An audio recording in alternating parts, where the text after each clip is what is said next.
Hello, everyone. Welcome to our special scrutiny meeting on the 5th of November. Just to remind everyone in terms of housekeeping, this is being live streamed on the Council's YouTube channel. Please do make sure you use your microphones when you contribute so that online contributors can hear. And just as a reminder, this is a special meeting called to consider the proposals for local government reorganisation. I'll pass over to Celeste for apologies. Thank you, Chair. We did receive apologies from Councillor Miles, but we have Councillor Snowden here present with us to substitute. Thank you. Thank you very much. I now turn to declarations of interest. Would anyone with an interest in this matter please share that with the committee? On the advice of officers, it would be worth members being aware that it might be useful for them to declare things such as membership of parish councils, so it would be appropriate if they wish to declare that. Councillor Smoten. In that case, I shall flag being a member of Littlemore Parish Council. Thank you. I too am a member of Littlemore Parish Council. Any further declarations? Seeing none, I will move over to Chair's announcements. I'm just going to remind members that as members of scrutiny, we've all received advice from the monitoring officer regarding our consideration of the LGR. Obviously, as we've just heard in terms of declarations of interest, many members may well serve on other local authorities within Oxfordshire, such as the parish councils.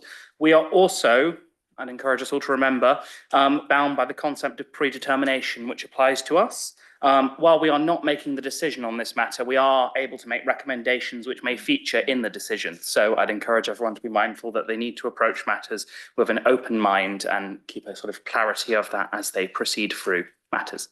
There are no registered addresses from the public, nor are there any councillor addresses proposed. So we'll move us immediately to our substantive item, which is the LGR. And I'd like to invite Councillor Brown and the officer team to come forward and present for us. Thank you.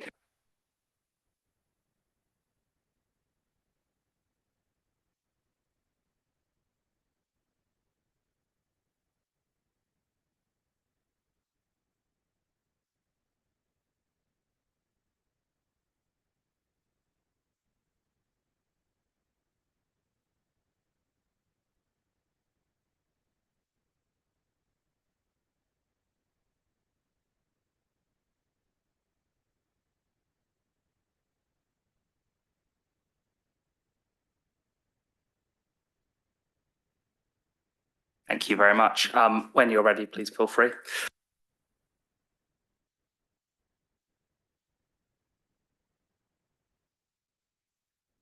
Can you hear me okay? Great. Okay, well, thank you very much indeed for helping us to arrange this special scrutiny committee.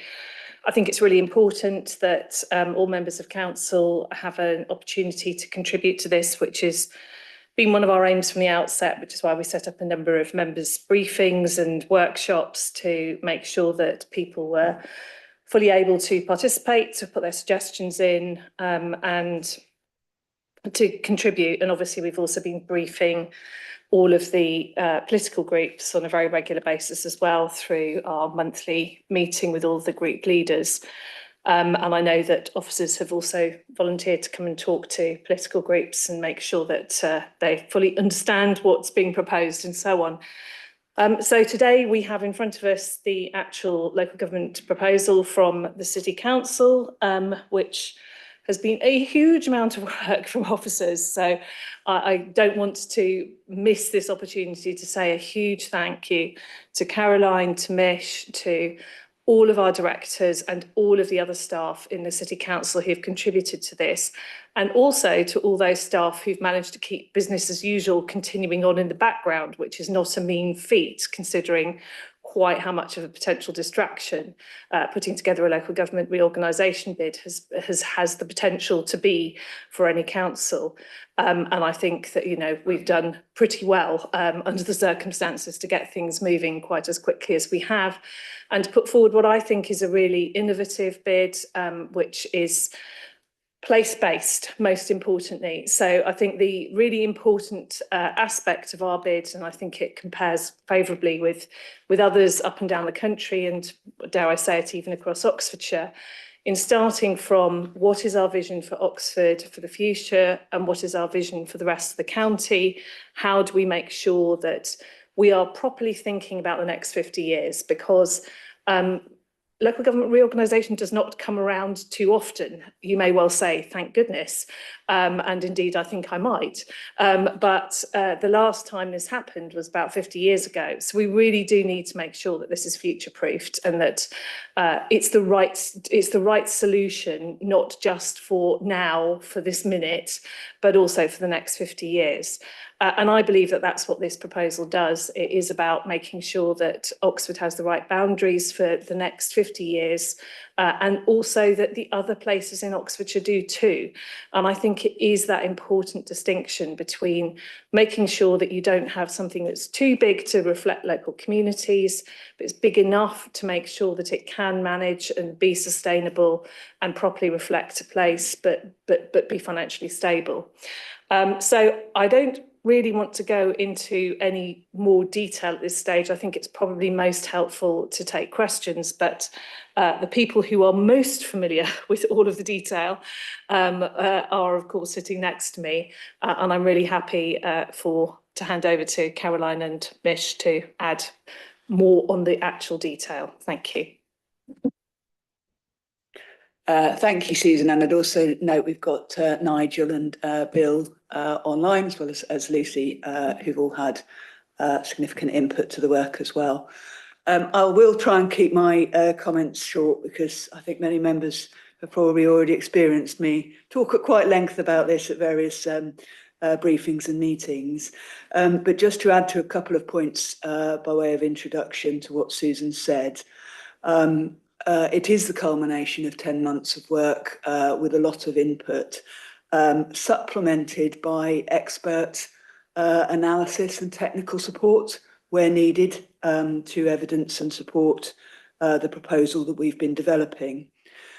We have, in terms of developing the proposal, had a number of key considerations, most of which are including those set out in the criteria that we've received from government. So a clear emphasis on being able to demonstrate financial sustainability, ability to absorb the costs of transition to new authorities and still produce efficiencies, and a number of other criteria which are set out in the paper.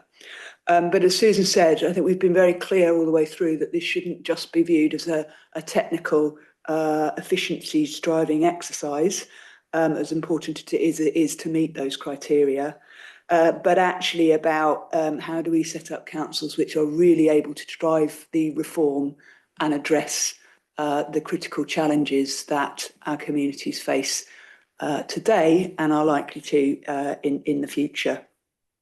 So in particular, the 3 unitary option that we're proposing, we think goes above and beyond the minimum set out in that criteria by addressing some of those key challenges, by unlocking the considerable growth potential that we know we've got, but generating the most jobs, the most growth in a way which enables the significant economic, social and environmental benefits that come from both greater agglomeration of development, so density of development in and around existing communities and well connected to those communities, but also allowing the different areas across Oxfordshire and West Berkshire to develop really effective and focused strategies which respond to the needs and opportunities in each of those areas.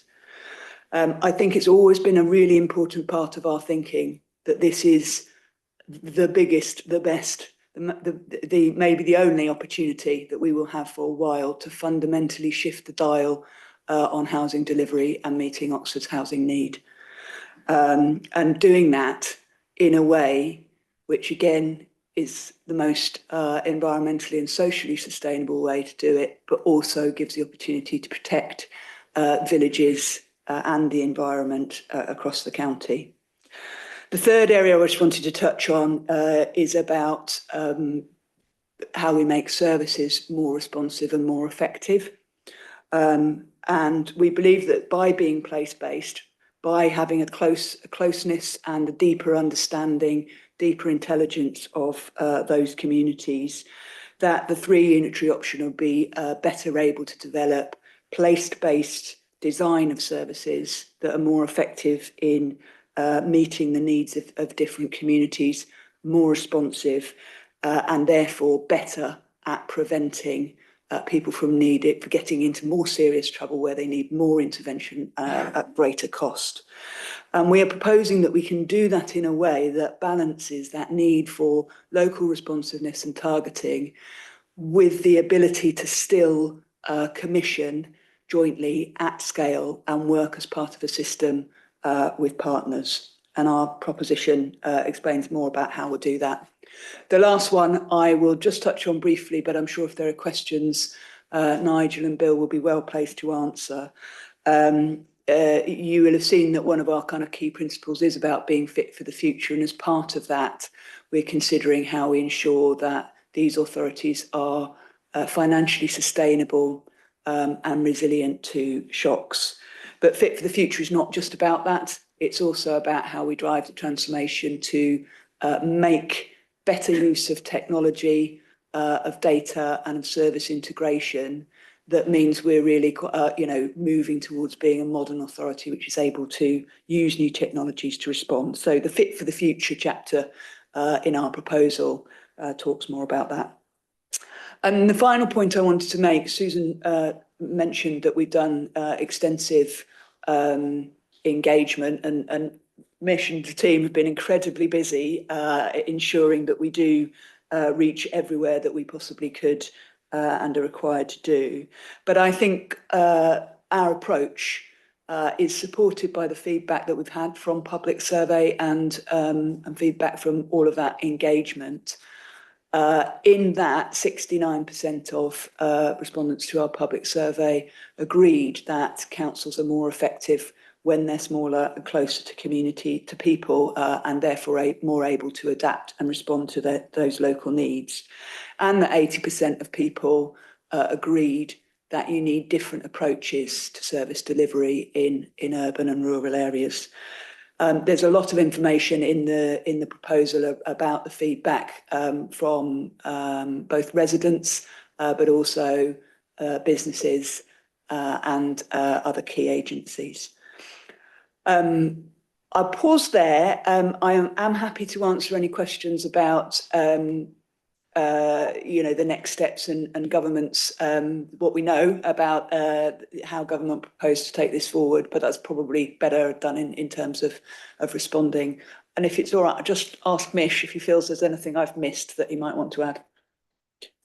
I think the one sort of additional point I'd make is that this is also happening with the backdrop of moves to devolution and the creation of a mayoral strategic authority, which is being proposed across the Thames Valley area, and indeed which an expression of interest for that should be being sent into government this calendar year, so before Christmas. So effectively, these processes are quite aligned. They're also interlinked. We think that the case for more place-based unitary authorities actually works directly with the sort of the application of strategic authorities across the whole country, because that way you've got the right scale of governance in the right area. Two strategic scale organisations are more likely to try and compete with each other. Thank you very much. I would like to take this opportunity to thank Susan, Carol and Mish for being here, for giving us the chance to ask questions. Just for the benefit of members, obviously we have 3 different proposals, a sizable number of papers. I'd like us at this stage to keep questions and comments to purely the Oxford City proposal for the three unitary authorities.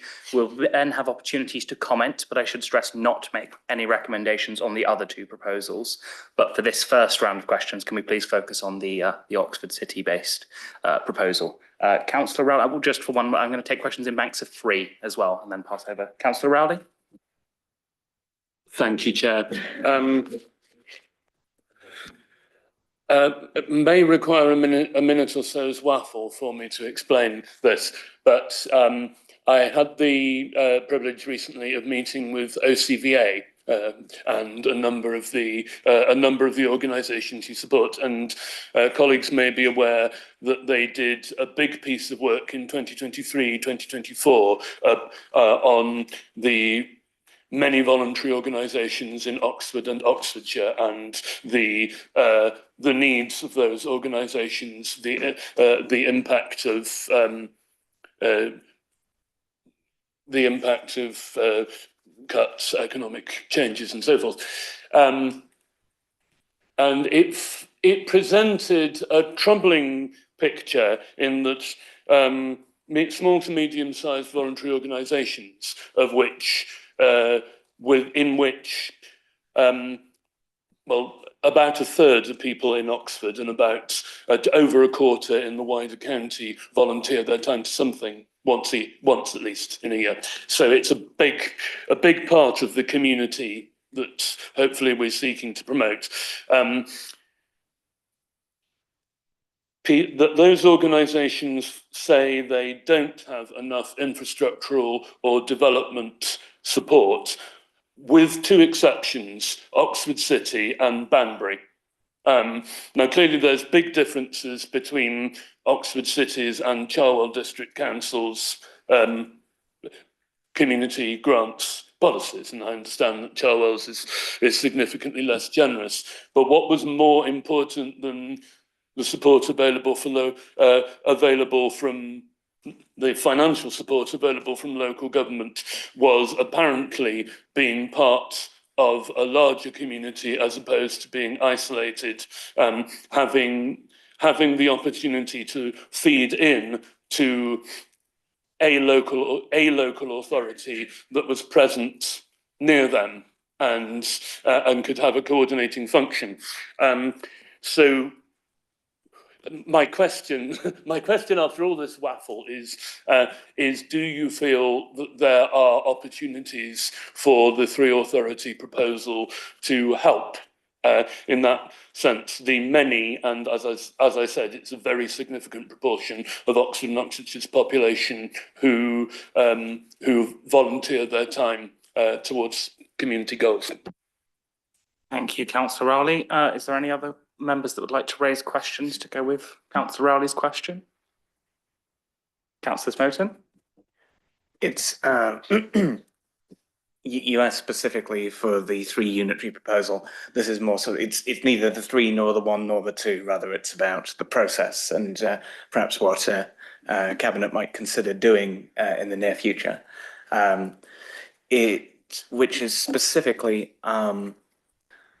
on the merits of venturing amendments or suggestions or alterations to the rival proposals. I thought it was striking in the course of reading through the three unitary proposal that a lot of the complaints about the other proposals are ones which a minister minded to pick one of them, but also to address what you're describing there, that there are things that they could do along the lines of a particularly maverick minister could take it into their own head to go, well, we're going to do the two unitaries, but we're going to take the template of your Greater Oxford boundary and just sort of do it. That would obviously be a pretty extraordinary thing for them to do, but the kind of thing they could do would be to say something like, we're going to go with two, but we're going to mandate some boundary changes. Or they could say, we're going to go with one or two, but we're going to mandate things to do with the Greenbelt. I'm thinking there particularly regards what happened with the Oxfordshire Growth Deal and how that did not directly do anything to the Greenbelt, but what it did do was establish circumstances that meant that at Greenbelt Review it was tenable to steer development to happen on this side of the Greenbelt in preference to the other side of the Greenbelt, which is of course how land south of Grenoble Road is now a viable site to develop on, and land at Bayswater Brook is a viable site to develop on, and the Northern Gateway is a viable site to develop on. So, yes, so I suppose to précis that, what do you think are the merits of venturing those suggestions for if other ones are chosen, then here are the things we would wish to see amended in or done alongside or done immediately following in order to meet the problems that are specified with the 1 and 2 unitary proposals. Thank you very much, Councillor Melton. I think given the length of the 2 questions, I will go for a round of answers at this stage. Shall I have first bash? So thank you for both questions. They're both very interesting. So just on voluntary organisations, first of all, I mean, voluntary organisations are absolutely the lifeblood of civic society, I believe. And I think we're all incredibly grateful to volunteers who give up their time. Also realise actually how difficult it can be getting volunteers now, and many organisations are really struggling on this. So I think there's 2 things I want to say about voluntary organisations. One is that I do believe that our more place-based approach will be helpful for all the reasons that Mike outlined in terms of some of these organisations quite understandably having a sort of more a focus on a particular area.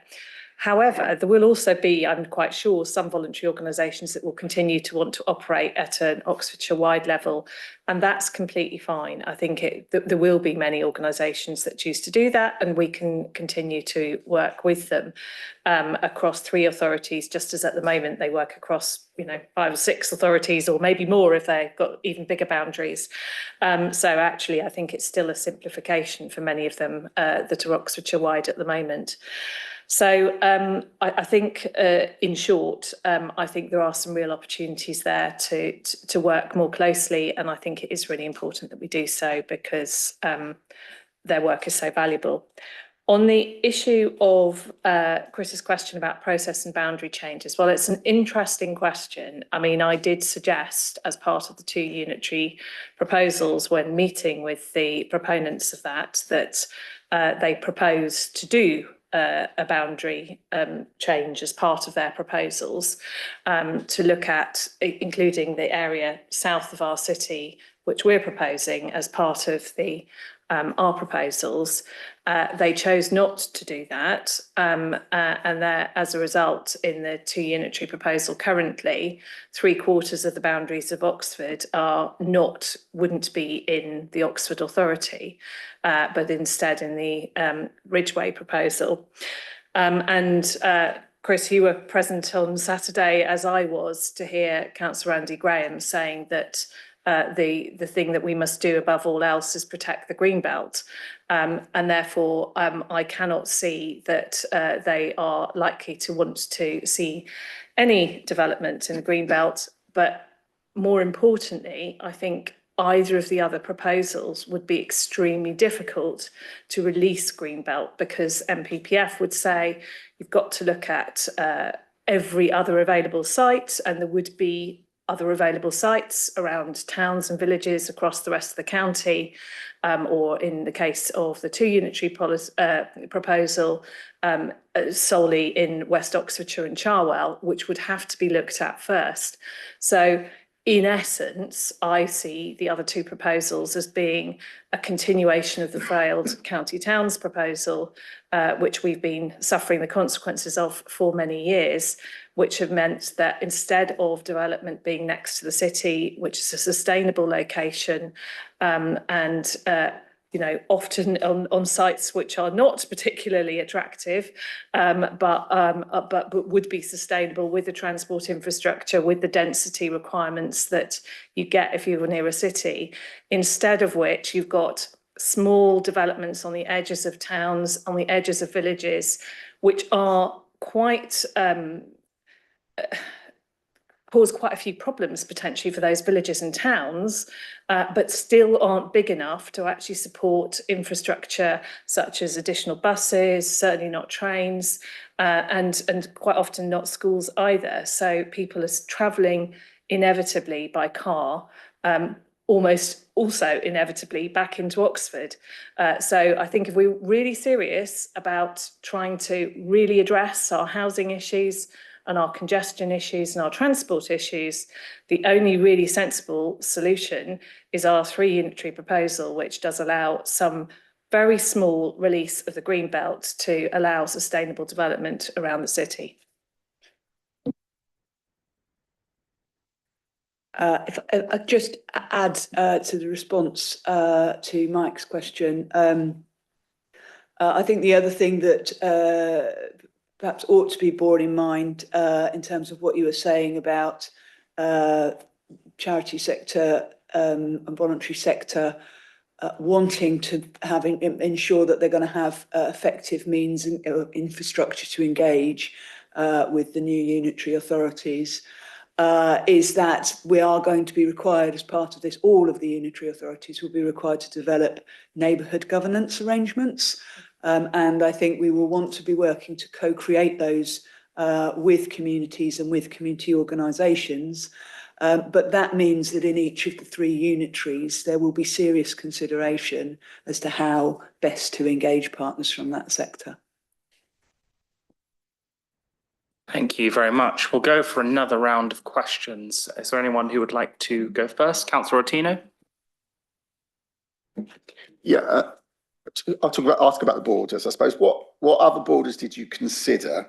I suppose particularly given that there's an urban area with perhaps more in common with Oxford, very close to the south, and there are some villages to the north where probably potentially feel they may closer facing to Bicester or Thames. So what other borders did you consider and why did you rule them out, I guess? Thank you very much. I'm going to raise a question if anyone else has got a hand, and then I'll come to Councillor Smelton. I was interested in the point that Mish raised, and I saw it coming through in the report as well. Could you speak a bit more to the interaction between the unitarisation and LGR and the devolution arrangements, and how particularly you would see the 3 unitary proposal figuring within the representation of Oxford and Oxfordshire within the MSA?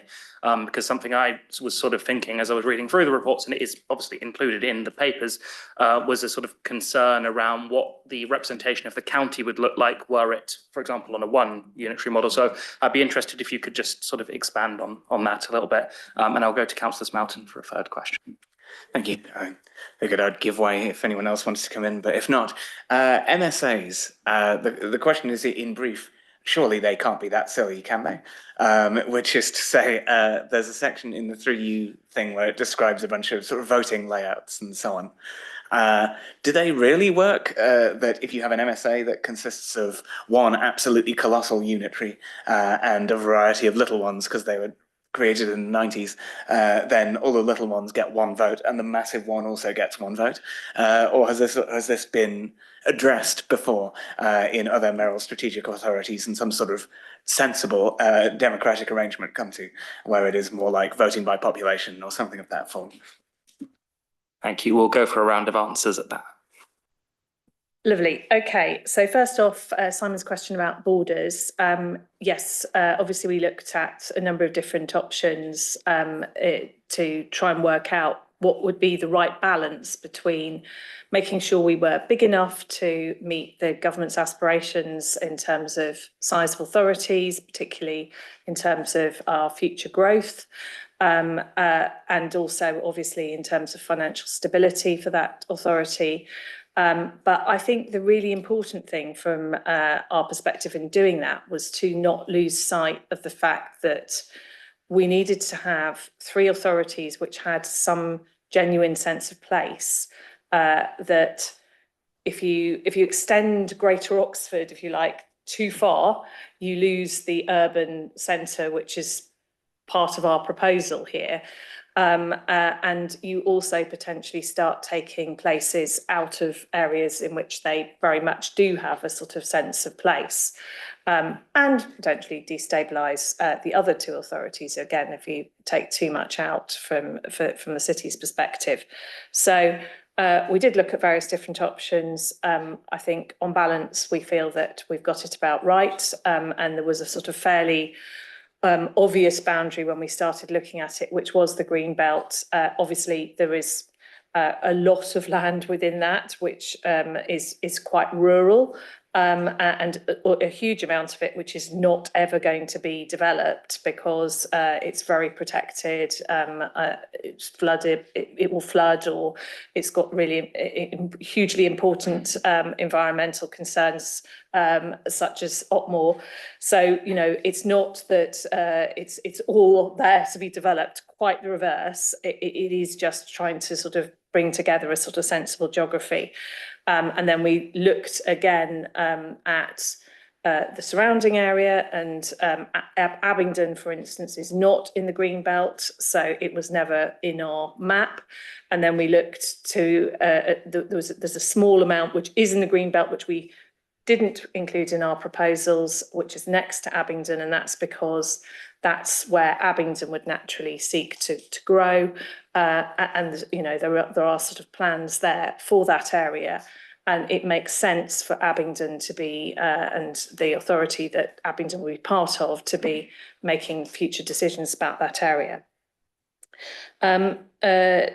Chair, you asked about the connection between Devo and LGR. And I think there are two really important points to make on this. One is that if we have any of the other options, there will not be an urban voice for Oxford on that mayoral strategic authority. So the county proposal, Oxford would only be 20% of that proposal, and therefore forevermore, frankly, will not have a voice as part of that authority. And you know, understandably, under that authority, the 80% of that makes up that authority that are rural would be the dominant voice representing Oxfordshire. Similarly, for the two unitary proposal, Oxford would only make up just over a third of that authority. And again, you would have a very dominant rural surrounding towns voice on the authority from the perspective of the two unitary model. And so I think the only real way of ensuring that Oxford has a voice on that authority is to make sure that we have got an authority that is actually speaking for us. And under our proposals, the urban area would be about 70% of the Greater Oxford. And that isn't to say that it isn't really important that we also make sure through our neighbourhood working and so on, that we really hear from the more rural aspects of what will become our new authority. But I think it is important on that mayoral authority to have that urban voice. And to answer Chris's point on the mayoral authority, yes, of course, there is a sort of technically speaking a voting system which makes it clear that you know, some authorities have got more voice than others. But the truth is, in a room, when you've got 5 people around the table, or whatever many it is, it would be very infrequently that you'd actually have a vote which would be weighted. It would actually be about the voice, literally, around the table. And in any case, whether it was weighted or not, my view is, in answer to the previous question, is that the urban voice for Oxford and Oxford's needs would not be being heard in that room. Thank you. Anything to add from officers? Well, just briefly, and perhaps to reiterate the point that Mish made earlier, that the mayoral strategic authority will be taking on powers and responsibility for a number of strategic functions over that wider regional area.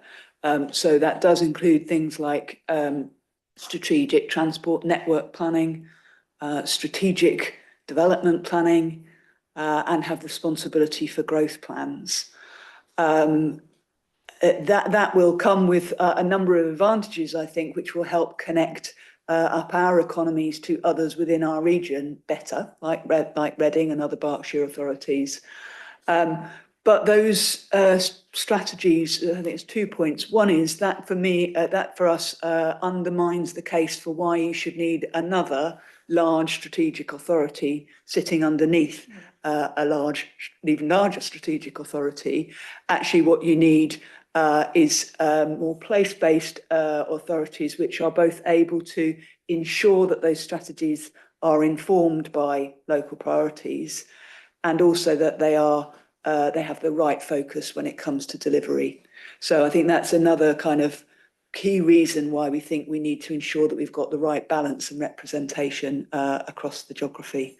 And then the final point I'd make is just when you look at the wider Thames Valley, there are a number of other urban centres within the what will become the mayoral strategic authority, and there is the danger that they will have voices at the table, and without that specific voice for the urban area centre within Oxfordshire, we won't have an equal playing field. Thank you very much. I'll go for another round of questions if there are any other members wishing to raise questions. Not seeing any. I've got one more for myself, but then other than that, I think if anyone has anything percolating while I ask, then feel free. Otherwise, we shall move to discussing the other two proposals. So I guess I was also wondering about this sort of placemaking piece. Obviously, I think the point regarding the size and what it would mean for the nature of the authorities regarding being place-based or strategic is well made. But I do wonder, what you would see as the process for ensuring that any boundary changes ensure that that sense of place and placemaking is also reflective of the new geography. So particularly thinking, obviously, there are the physical connections, but I think there's also the point around how people identify with the area. And again, this is something I acknowledge was addressed in the papers, but I would just like to sort of hear, what do you feel that a new free unitary model could be doing to ensure that residents feel that the authority is there to represent them? Thinking particularly of that, for example, rural minority that would be created within the free unitary Greater Oxford. Thanks. I think it's a really good question, and I think it's frankly an area that we still need to do quite a lot of work on. I think all of the proposals in front of us actually still have quite a lot of work to do on that, and to some extent, I think it will even be potentially the work of shadow authorities, because I think we will really need to start engaging with communities about what they want, essentially. So when it comes to boundaries, I mean, obviously in the first instance under these proposals, we will be working with, certainly in terms of the city, largely existing boundaries, and then not cutting across, not having wards that at the moment cut across the historic district boundaries. But I think that, interestingly, that might be something that we would want to look at as and when the Boundary Commission come in to do a review. I think that might well be something that they and the new authority would want to look at, because if you're talking about integrating communities, some of which are really split in very odd ways. I mean, so for instance, just to take an example, in my own ward of Churchill, the end of Old Road going up to Shotover is actually currently in South Oxfordshire, even though you can't get to South Oxfordshire except by driving round a very, very long way, all the way around Shotover.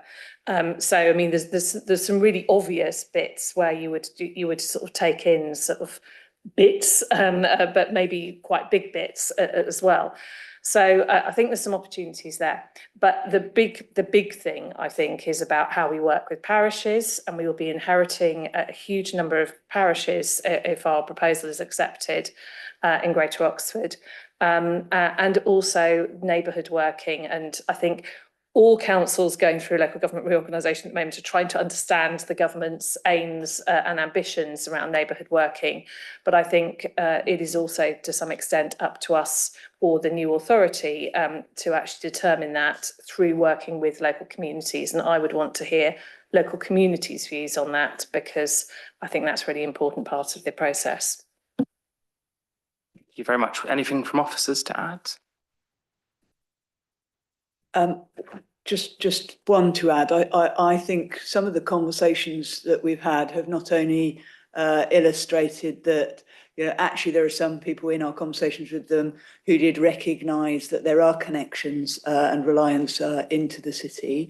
I think through this process we need to do more to, you know, be communicating and explaining how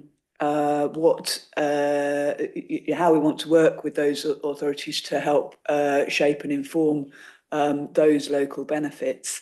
But also the point that they will have more of a say in what happens within the city than they would do in any of the other proposals that are on the table, because they will have a direct voice into that city governance.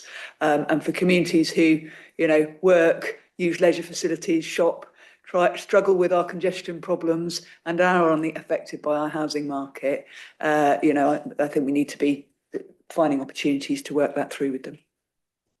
Yes, please do. Feel free. May I just add a point on that, which I should have raised, which is that our proposal is also the one that has the most councillors per resident, which I think is another important point in terms of residents having a voice, because if your councillor is representing a very, very large number of local residents, then they are inevitably going to not be quite so closely in contact with you, not so able to represent the whole area, and the area itself will be much more disparate, and so on. So we have quite deliberately continued to focus on Oxford's relatively small wards, and continue our 2-member ward proposal, which was following engagement with councillors across the council, who all said that they valued that very much. And I think, quite rightly, I think it is important. We'll still see a reduction in the total number of councillors, because we would effectively be losing the 3rd councillor that we currently have at the top tier level.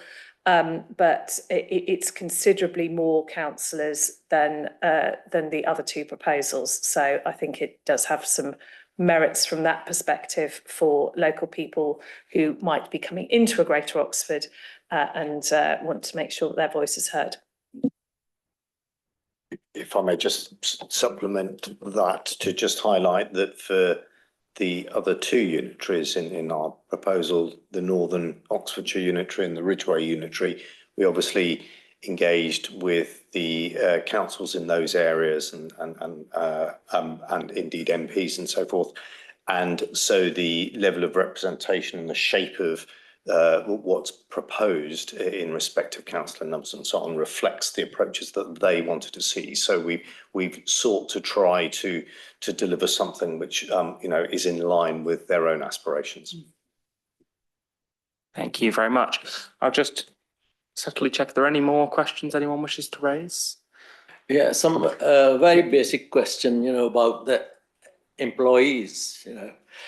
I'm wondering, you know, I understand that they will be doing the similar work that they are doing at the moment. But some of them are going to lose their jobs? The second thing is about what the wages they are getting now. Are they going to be working on the same wages, you know, when the whole process is finished?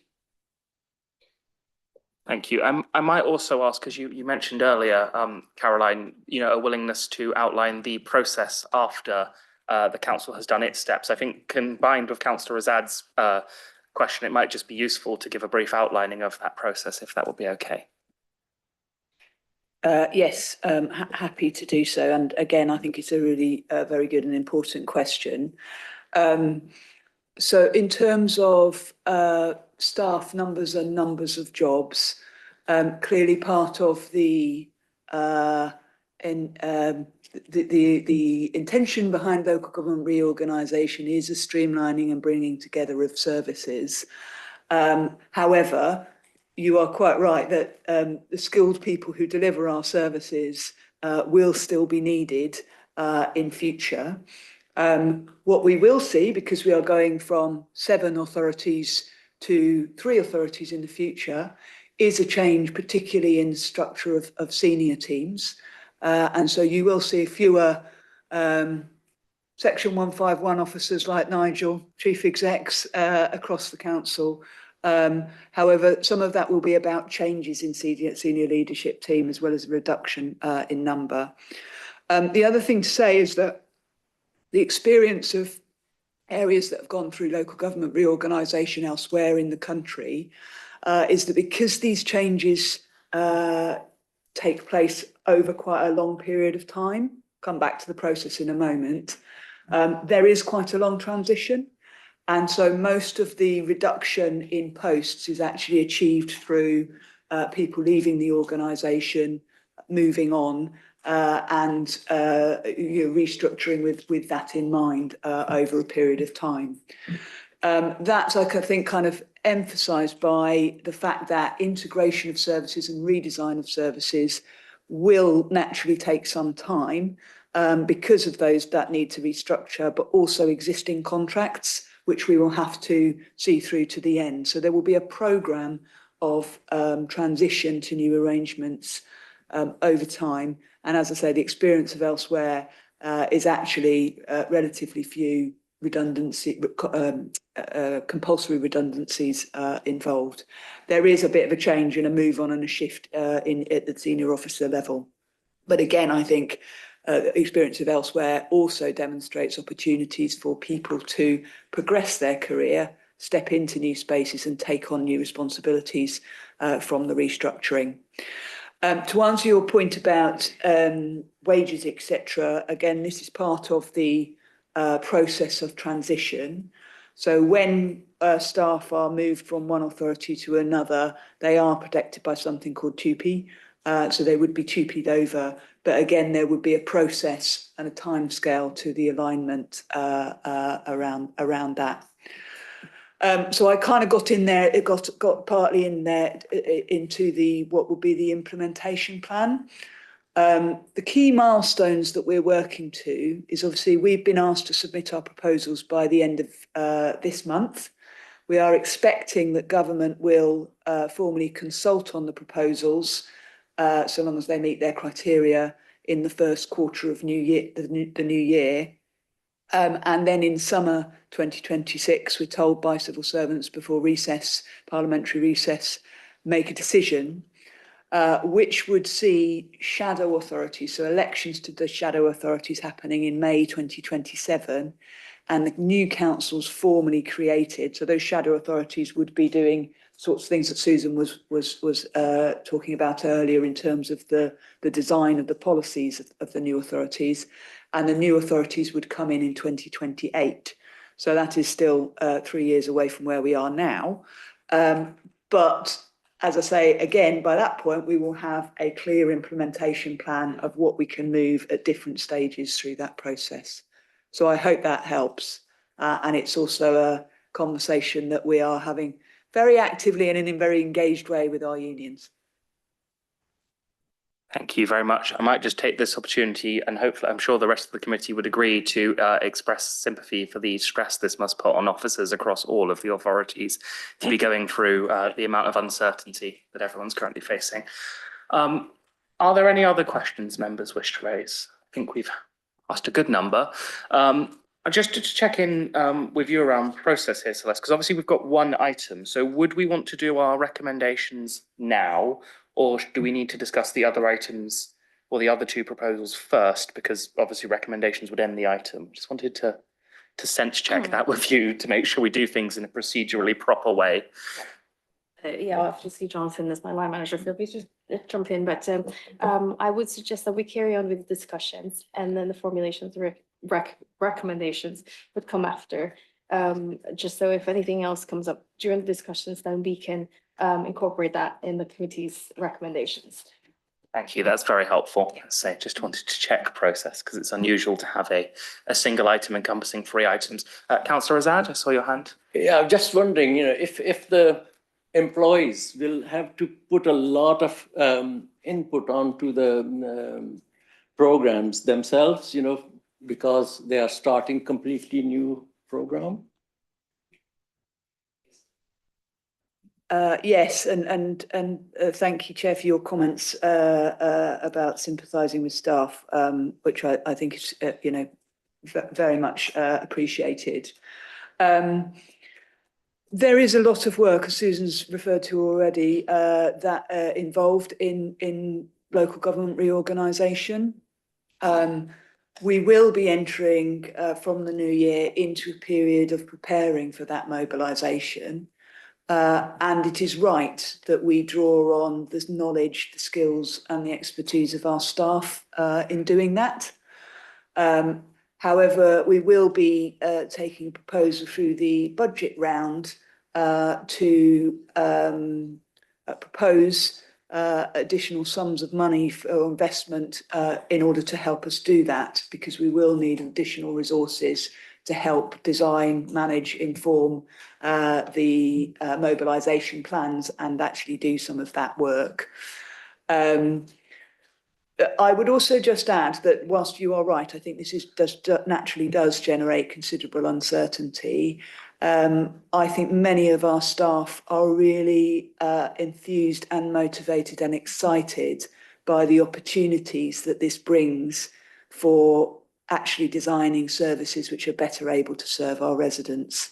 And so we have a good deal of appetite actually to engage in helping us, continuing to help us develop those proposals, think about what integration with services currently provided by the county could look like, and actually how we can do it in a way that helps tackle some of the day-to-day barriers that they face in delivering the right outcomes for people. So you are right, there will be a call on staff for their help.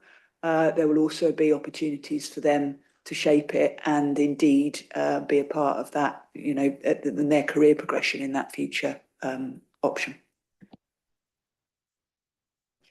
I was just going to add a very small point, which is to say that firstly, my conversations with the trade unions have also suggested that they're very enthusiastic about our proposals and for all the reasons that Chief Exec has given. But I think it is absolutely important we recognise that the work that unfortunately will be continuing. I think there was a sort of like, the sigh of relief when we submit the bid is not going to last long, because actually we are going to have to start a lot more work, and it's not really the end is far from in sight at the moment, unfortunately. But the other thing I wanted to add is that we're far from being the first area to go through local government reorganisation. And in fact, there's fairly recent history from other councils around the country. We will be making sure that we learn from them.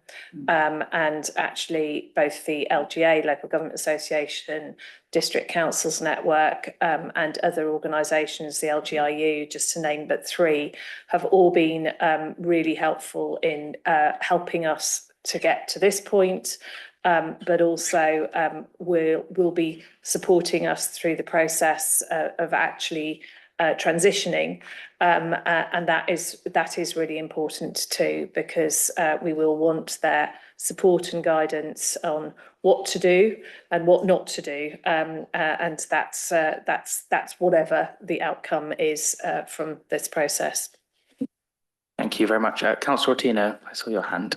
Yeah, this budgetary impact on us, and presumably every other council then of the government recognise this? Are they going to be assisting us with this? And I suppose particularly when a shadow authority is elected, presumably be employing somebody or whatever, how are they going to get their funding, or are we going to expect it to give them our money?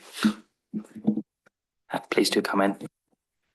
So yeah, the criteria have been clear that the costs of transition and change need to be factored into the proposals.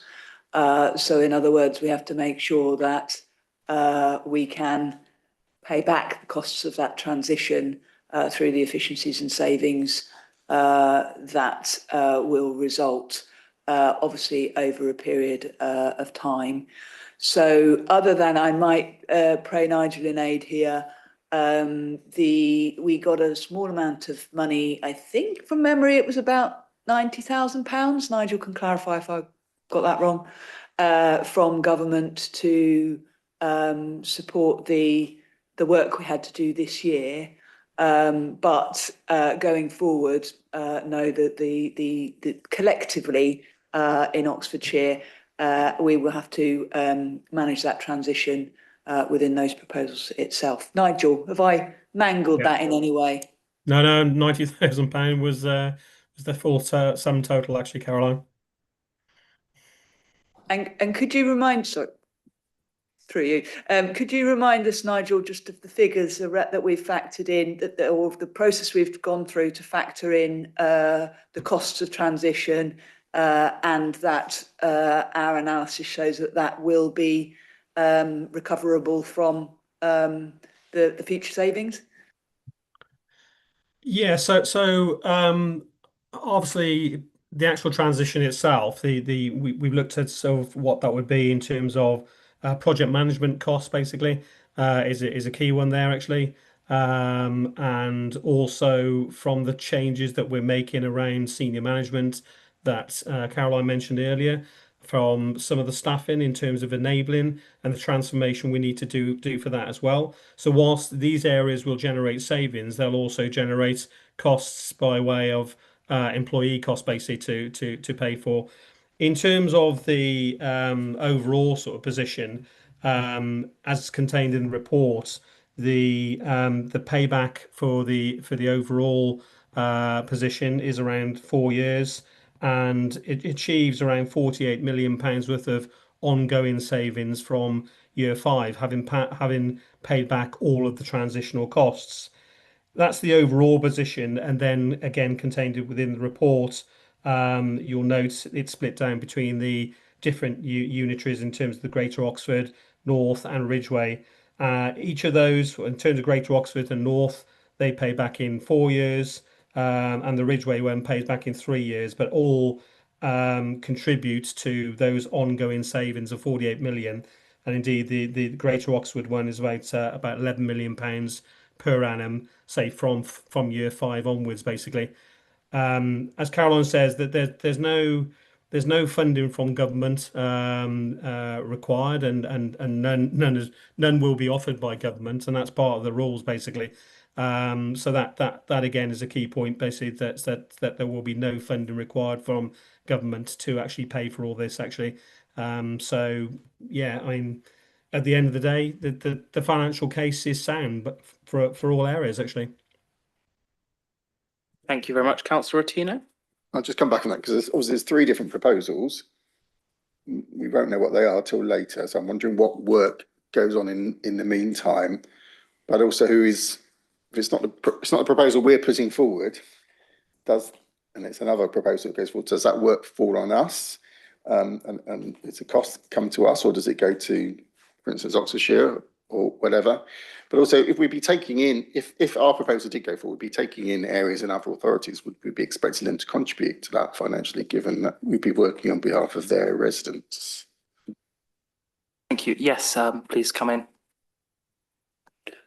A couple of points to make. So on the contribution, so the County Council has already allocated £10 million from its current budget to support development and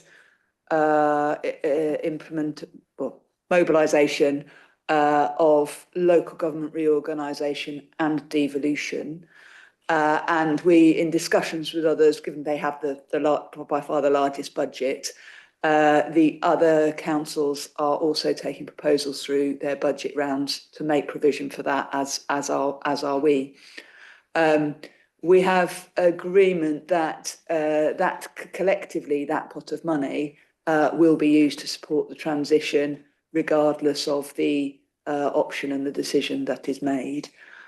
Once a decision is made, then I think the terms of engagement and debate change, because there can be no argument about the direction in which we're travelling, and we will all need to be working together to support the transition to that new model, whichever one it is.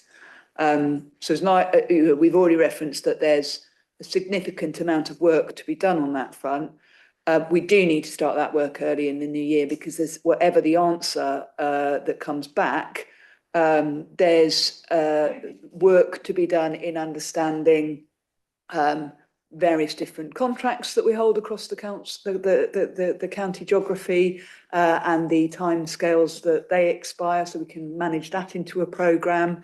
But also, thinking through what do you need to consider when you are potentially merging payroll systems, IT systems, a whole range of things. So there's a significant amount of work to be getting on with, even in advance of a decision. Thank you. Are there any further questions concerning the 3 unitary model? In that case, I shall move us on to comments firstly on the 2 unitary model. Just to be clear, obviously we cannot ask questions about that model because officers and the leader are not the people who developed that model, and none of the people who developed that model are here. We also will not be able to make recommendations, but nonetheless, this is an opportunity for anyone who wants to do so to put on record their views on that model. That's not an obligation, of course, but if anyone wishes to say anything, this would be the time. I'm not seeing any huge urgency to say anything on the 2 unitary model. I will move then to the 1 unitary model. Is there anyone who wishes to say anything regarding the 1 unitary model? I see Councillor Ottino. But I'm wondering whether officers can answer this. West Berkshire is already a unitary authority, but clearly doesn't seem to think it's big enough. Has it expressed a view on the 1 Oxfordshire model proposal? Because obviously that would leave it still at the size that it is, I imagine, unless it can attach itself to anywhere else. Has it given its view on that?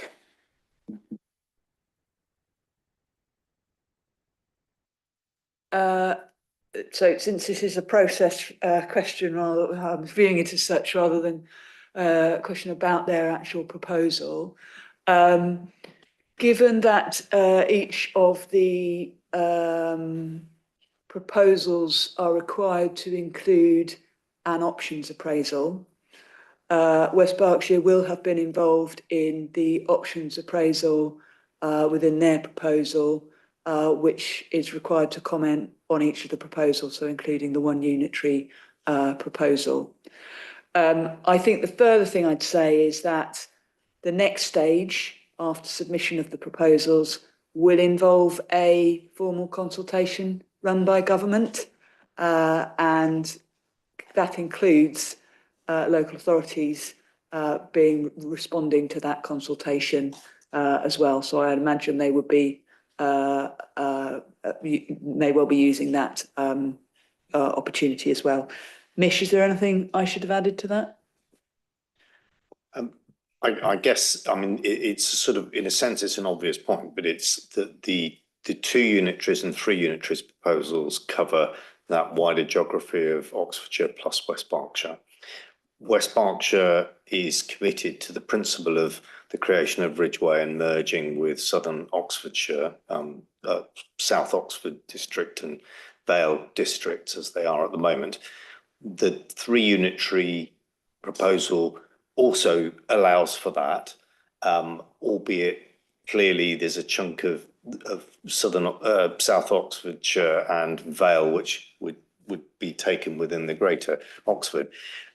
So but the 1 unitary just doesn't do at all what they wish to happen. So I mean, fundamentally, that they have a different view. They see a need to merge with those areas of Southern Oxfordshire which they see as most closely aligned with themselves. Thank you. Are there any further comments or indeed questions, if they are process questions, relating to the 1 Oxfordshire? Yeah, just the final one. I'm wondering, now that you work very hard and you'll be working even harder in the next 3 years, to get the devolution completed. You think that we are going to save money when it's done? Feel free to answer. Let's go first. I hope so, and that is the intention eventually. But as Nigel said, this does involve upfront costs. So that those the efficiencies, saving money needs to be factored in over a longer period of time. And the numbers which Nigel cited earlier are our assessment of what can be saved through the process, but it doesn't happen on day one.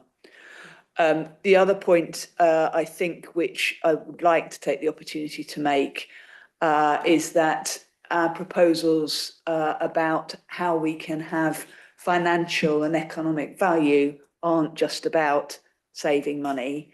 They are about ensuring that we design services which have longer term benefits to the public purse by addressing the demand that people have for services, and particularly more intensive, expensive services earlier on. So really shifting towards a prevention approach, which by keeping people healthier, wealthier, with a better quality of life, will result in savings to other public bodies down the line.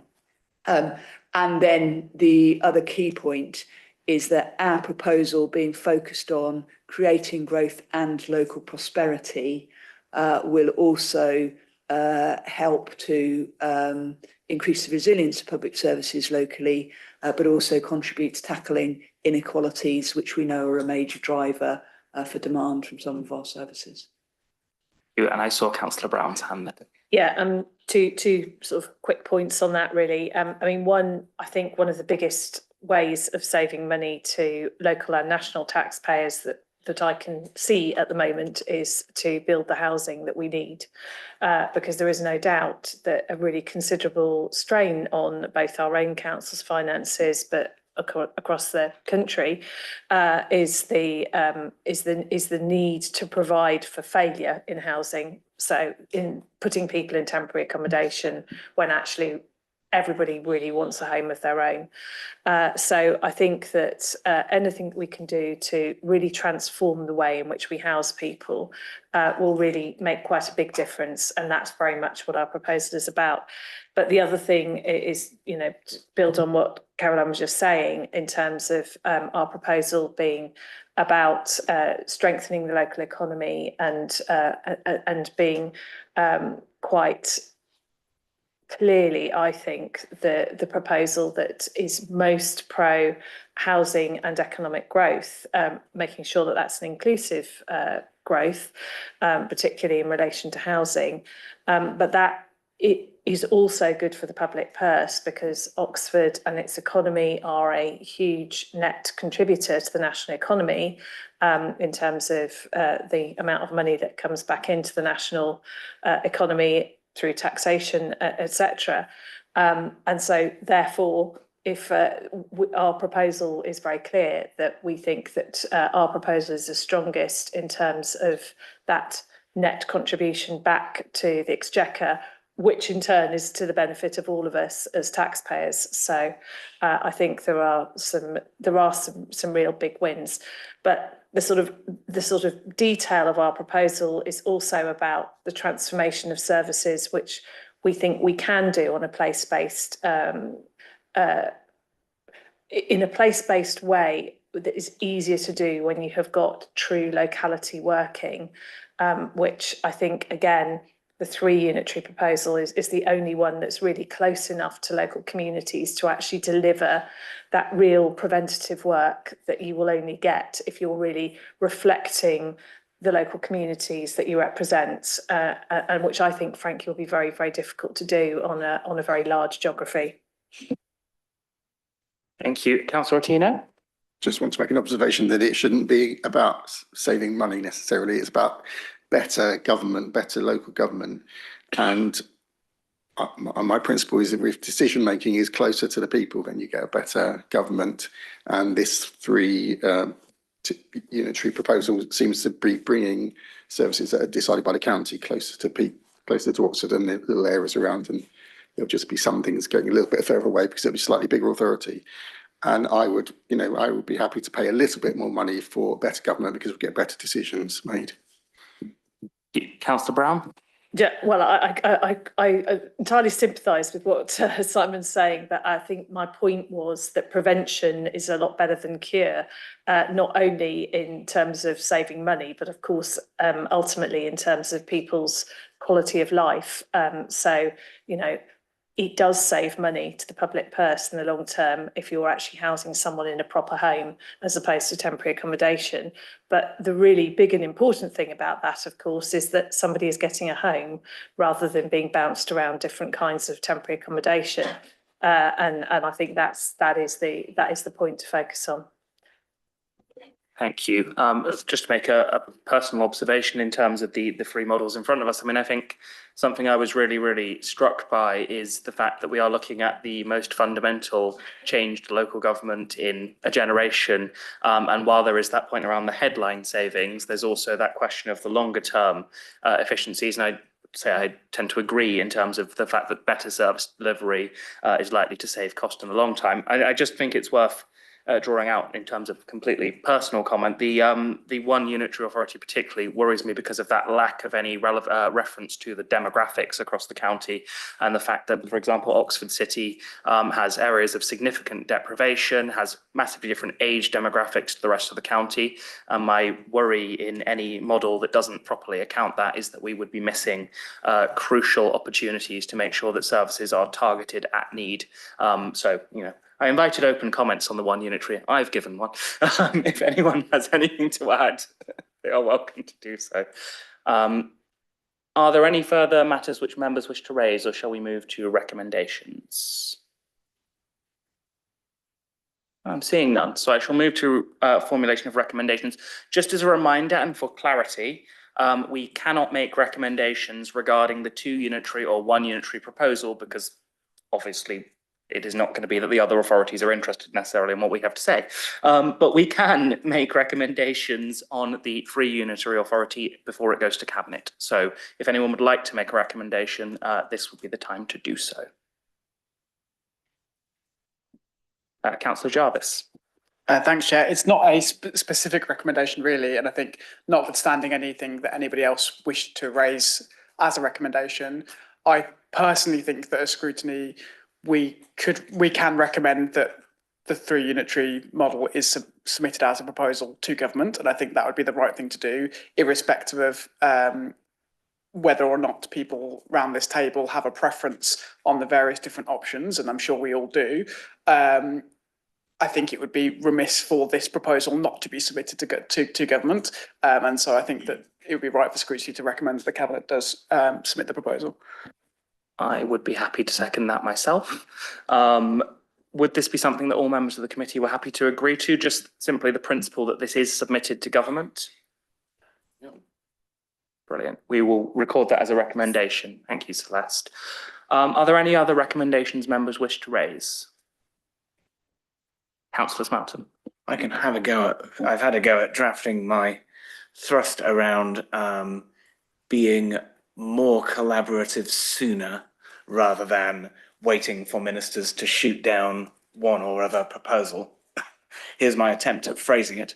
To specify to, sorry, let me start again.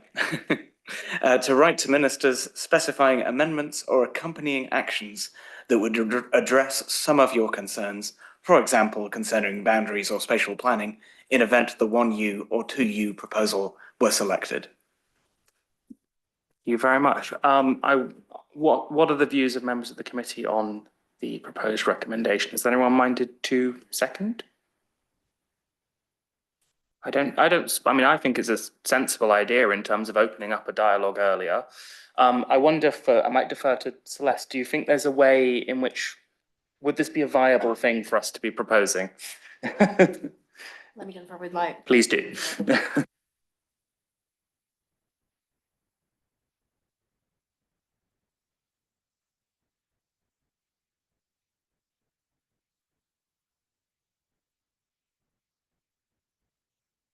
Yes, I see Caroline's hand there.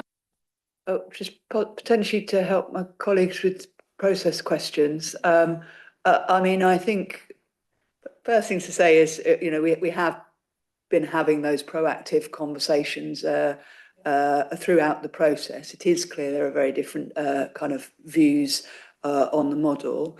But for my mind, the right time to consider and do this would be through the consultation process, which is to follow in the first quarter of the new year, at which point we'll be asked directly for our views on the proposals. So just in terms of formulating a recommendation that might make sense, it could be to recommend to Cabinet that they consider any opportunities for doing that and continue the collaboration in advance of and submit views through the consultation process. Councillor Mind if I come back on that? Yeah. I'd be intrigued to know, is it your hang on, I'll back up a little bit. My concern here basically is that if you submit a really good consultation response to, say, the 1U proposal or the 2U proposal, then there's a danger from your point of view that ministers say, oh, what an excellent idea. In that case, she'll take all those suggestions and approve the 1U or the 2U subject to your recommendations, which obviously is not what you want. You'd rather they pick the 3U. So my hope would be that the authors of all three proposals would be saying, well, if you were minded to pick one of the other ones, here's the tweaks, the alterations we would recommend in order to make it better. And my concern is that actually everybody's going to hold those back because it makes it more likely that the minister picks one of your rivals, you know? So I'd like to hear what's your intention in terms of engaging with the consultation on the 1U and the 2U, because it can be pure negative. It can be just, here's the bad things about the 1U, here's the bad things about the 2U, but it can be constructive in terms of, if you picked it, here are the things we'd want to see changed that would address some of our concerns that would result in a better future in that eventuality. I mean, I'll be honest, I think you've hit the nail on the head, Chris, in terms of, well, certainly my views on the other proposals, which is that I don't think either of them would be in this at all in the interests of the people of Oxford, and that's who my view we're all here to represent. So I would be really concerned if I thought that somehow some miraculous form of wording that we collectively came up with was going to make one of those two options slightly more likely, because I don't think that I don't think anything that we could come up with would actually make them a good representation for the voices of the people of Oxford, for all the reasons that I went into earlier in terms of the kind of urban voice and its strength in the other different proposals. So I think we do need to take it away and think about the process and how we do feed more into that. But I would just like to reiterate that we have had a number of meetings at sort of member and a senior officer level with the other authorities throughout this process. We've met with all of them. We've met with all of our MPs. We've met with all of the local authorities. We have sought to influence their proposals, and we've invited their views on our proposal. And as I said earlier, I quite deliberately raised the issue of a variation of our boundaries as part of the 2-unitary model, and that wasn't something that they chose to put forward.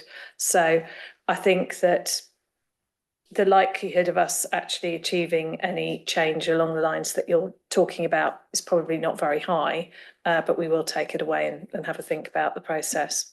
Thank you. I'm just going to ask Councillor Rotino, I saw your hand, is it directly on this point?